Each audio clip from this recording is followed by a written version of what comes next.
Képzeljétek el, Gazdi azt mondja, amikor fölfújom ott a csőröm alatt a tollamat, hasonlítok Ferenc Jóskára. Ugye nem igaz, hogy én hasonlítok Ferenc Jóskára? Kitaláció az egész, nem is hasonlítok rá.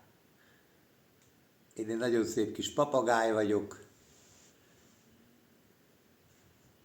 Pedig én látom benned a Ferenc Jóskát, Milike. Gyere csak ide, még mutatjuk magunkat.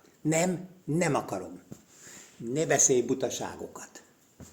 Na, vitába szállt velem le. Kapaszkodok, fölmászok.